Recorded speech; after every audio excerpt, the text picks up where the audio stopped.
Oi, gente, tudo bem? Então, hoje eu vim aqui para contar para vocês a história do paralítico de Betesda. Quem aí já ouviu falar na história do paralítico de Betesda? Então, eu vou contar para vocês. Essa história, ela fica no Evangelho de João, capítulo 5, versículos de 1 a 8. Depois vocês confiram aí na Bíblia de vocês, tá bom? A história conta que um dia Jesus estava subindo para uma festa em Jerusalém, uma festa dos judeus. E havia em Jerusalém um tanque com o nome de Betesda. Nas portas, esse tanque tinha 5 portas. Nas portas desse tanque ficavam muitas pessoas doentes, inválidas, cegas, paralíticas, mancas, e essas pessoas ficavam ali à espera de um milagre. Eles acreditavam que de tempos em tempos descia um anjo do Senhor e agitava as águas do tanque. E a primeira pessoa que pulasse nas águas quando estas fossem agitadas ficaria curado de qualquer problema. Então Jesus, passando por ali, viu que tinha um homem que era doente, era paralítico há 38 anos.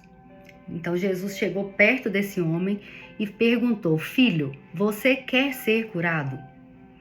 Aí o homem respondeu: "Senhor, eu não tenho ninguém para me ajudar a pular no tanque. Toda vez que as águas são agitadas e eu vou tentar pular, alguém chega na minha frente." Então Jesus respondeu para ele: "Levante-se, pegue sua cama e ande." Mais tarde, Jesus encontrou com esse homem no templo e falou com ele: "Você foi curado. Não peques mais para que algo ainda pior não te aconteça." A história é pequenininha, mas a gente pode tirar grandes lições dela. E a primeira lição que a gente pode tirar é: esteja no lugar certo. Pense em quantos lugares que um paralítico poderia estar ali em Jerusalém naquela época. Poderia estar em casa, poderia estar no quarto, ou poderia estar mendigando nas ruas, que era uma coisa comum, né, de estar pedindo esmolas. Mas não, ele estava ali no tanque, à espera do milagre. Ele não se acomodou. Ele ficou ali esperando o milagre dele acontecer. Então, se você quer ver o seu milagre acontecer, esteja no lugar certo. A Bíblia fala que havia um cego chamado Bartimeu que vivia mendigando à beira do caminho de Jericó. E esse cego Bartimeu, quando ele ficou sabendo que Jesus iria passar por esse caminho de Jericó, a primeira coisa que ele fez foi se colocar nesse caminho. Ele foi para o lugar certo, o lugar que iria passar a pessoa que poderia curá-lo. Quando Jesus passou, ele foi gritando: "Senhor, filho de Davi, tem piedade de mim, me cure." Jesus o curou. Então, assim, ele não ficou acomodado, né? Ele poderia se acomodar: "Ah, não, mas eles não vão conseguir falar com Jesus", porque onde Jesus passava eram multidões, né? Se ele tivesse se acomodado, ele não teria feito isso. E quando ele estava gritando, algumas pessoas até se incomodaram, mas ele não parou de gritar: "Jesus, filho de Davi, tem piedade de mim, me cure." E ele foi curado. Então ele estava no lugar certo. Ele era ciente da sua situação, ele sabia que por si só ele não conseguiria voltar a enxergar e ser novamente inserido na sociedade, né, e ter sua dignidade resgatada. Mas ele sabia também que Jesus era poderoso o suficiente para curá-lo. Então, ele mais do que depressa, ele se pôs no caminho onde Jesus iria passar. E você? Você tem alguma coisa que você acha que é impossível acontecer na sua vida, mas que precisa acontecer? Você acha que Jesus é poderoso o suficiente para fazer esse milagre na sua vida? Então, a primeira atitude que você deve tomar é esta: esteja no lugar certo, o lugar onde Jesus está. Mas onde Jesus está? Será que Jesus está nos lugares que você tem frequentado? Para e pensa um pouquinho. Será que são lugares que Jesus estaria? Será que são lugares que Jesus está? Se o cego Bartimeu tivesse ficado em casa, se lamentando, murmurando, ele não teria ido, né, se vitimizando, ele não teria ido até onde Jesus iria passar e não teria vivido o seu milagre. Então, esteja no lugar certo. E a segunda lição que nós podemos tirar dessa história é: espere o tempo certo. Não basta somente estarmos no lugar certo, mas temos também que saber esperar pelo tempo certo, o tempo de Deus. Deus tem um tempo programado para tudo.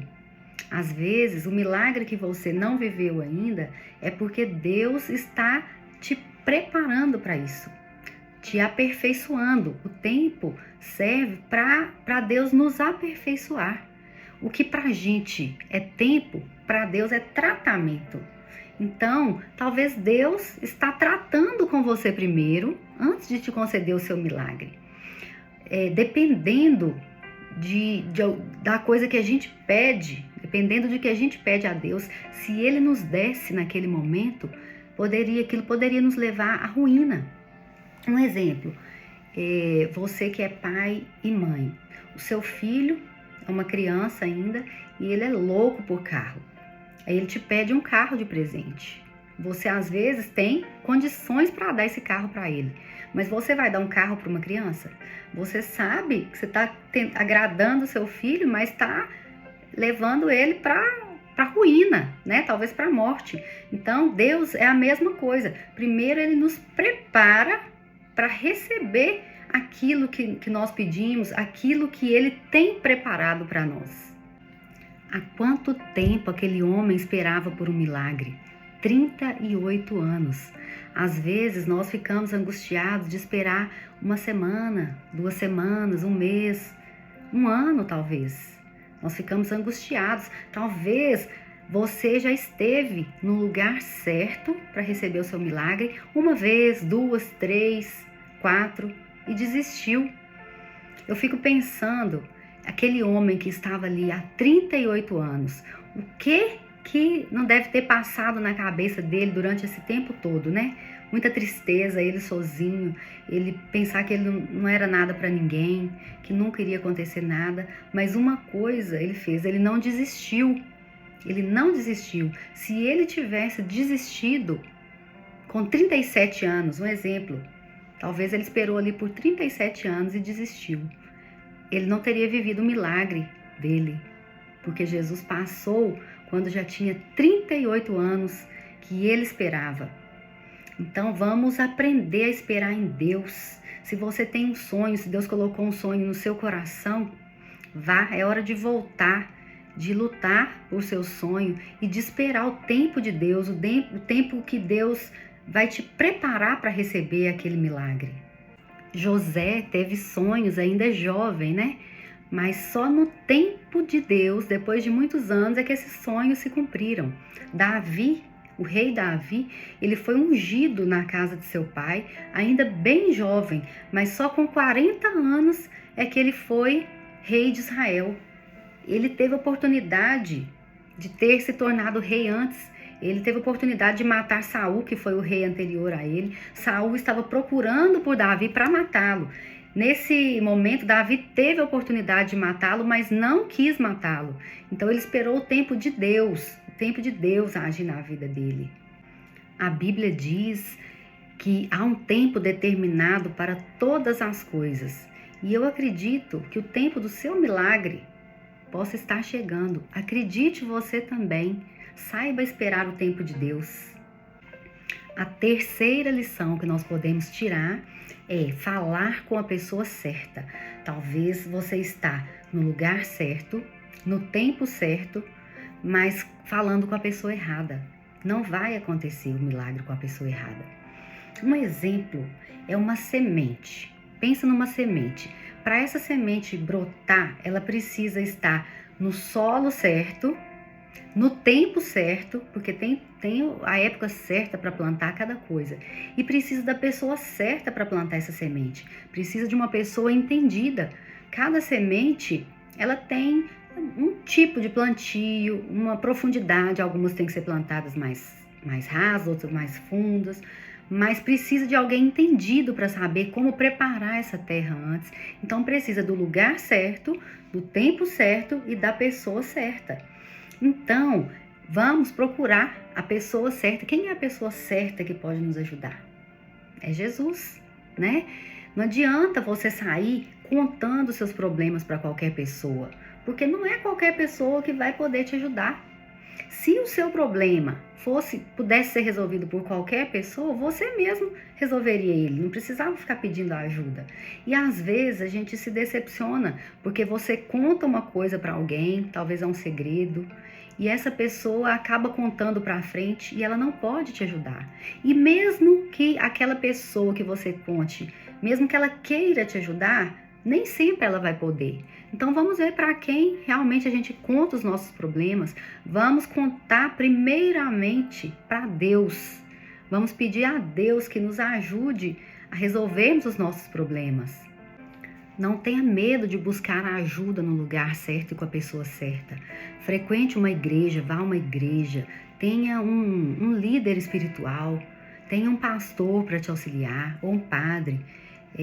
Independente de qual igreja que você vá, tenha esse hábito de ir à igreja, de ter um mentor espiritual, alguém para te auxiliar nos seus problemas. E a quarta e última lição que eu destaquei que podemos tirar dessa história é a seguinte: Deus vê diferente dos homens. A forma como Deus nos vê é totalmente diferente da forma com que as pessoas nos veem. Quando Samuel foi à casa de Davi, ungí-lo como rei de Israel, na casa do pai de Davi, ele ficou encantado com a estatura e com a beleza de Eliabe, que era um irmão de Davi. Davi tinha muitos irmãos. Quando Samuel chegou na casa dele para ungí-lo como rei, Deus não falou que seria Davi, não. Só falou com ele que era um dos filhos de Jessé. Então, chegando lá, Jessé mostrou para ele os filhos e Samuel ficou encantado com a estatura e com a formosura de Eliabe. Porém, o Senhor falou com ele: não te atentes para a estatura e para a beleza de Eliabe, porque eu o rejeitei. Deus vê diferente do homem. O homem vê o exterior e Deus vê o coração. Não é esse aí. Aí Samuel perguntou para Jessé, né, se ele não tinha mais algum filho. Aí Jessé falou assim: não, tem Davi. Como assim, né? Davi sem chance de ser ele, né? Tem Davi, ele tá cuidando do rebanho. Parece que o próprio pai, né, não acreditava nele. Davi era pequenininho, era franzino, é o mesmo Davi que matou o gigante Golias. Ele era pequenininho, nem era bonito, mas era um homem segundo o coração de Deus. Então, Deus escolheu Davi, ele viu diferente do que o homem vê. O que as pessoas viam naquele homem paralítico ali? Viam um homem cansado, talvez velho, que estava ali há tanto tempo, sem expectativa nenhuma, alguém que não teria a menor chance de ser resgatado, né, de ter sua dignidade resgatada, de ser reinserido na sociedade, de fazer alguma coisa relevante para a sociedade. Alguém que talvez sua ausência não fosse nem notada, porque não faria falta para ninguém. Esse homem, talvez as pessoas o viam como um fardo para ele e para as pessoas que viviam ao redor dele. Mas e Deus? Deus via aquele homem diferente. Deus via aquele homem como alguém, né? Um homem que teoricamente seria ninguém. Deus via como uma pessoa que poderia ter um futuro diferente, que poderia ter um passado difícil, né? Mas que ele conseguiria carregar esses fardos, esses pesos que ele trouxe do seu passado e viver uma vida diferente, de ser resgatado na sociedade. Deus via ele dessa forma. E sabe de uma coisa? Deus, ele pode fazer a nossa vida mudar. E aquilo que hoje nos é motivo de vergonha, Deus pode fazer com que aquilo futuramente seja o nosso troféu, o nosso símbolo de vitória. E as pessoas que hoje talvez te desprezam, elas vão tornar suas admiradoras e talvez até pedir conselhos para você. Então acredite, Deus pode mudar a sua vida. O seu milagre vai chegar, Deus vai agir na sua vida, vai fazer o seu milagre. Depois você vai contar esse milagre que Deus fez. Você vai ser testemunha do que Deus fez na sua vida. Acredite, seu milagre vai chegar. Eu talvez não te conheça, eu não sei dos seus problemas, eu não sei o milagre que você espera de Deus, mas uma coisa eu sei, eu conheço o meu Deus, o nosso Deus, e sei que profundamente que Ele é capaz de transformar vidas, de resgatar pessoas, de transformar famílias. Então acredite que o seu milagre vai chegar.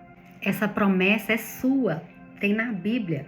Então, fique no lugar certo, espere o tempo certo e alguém vai chegar e vai te falar: levanta-te e anda. Porque foi isso que o paralítico de Betesda ouviu: levanta-te e anda. Então essa é a história. Se você gostou, deixe o seu like, compartilhe com seus amigos e até o próximo vídeo. Tchau!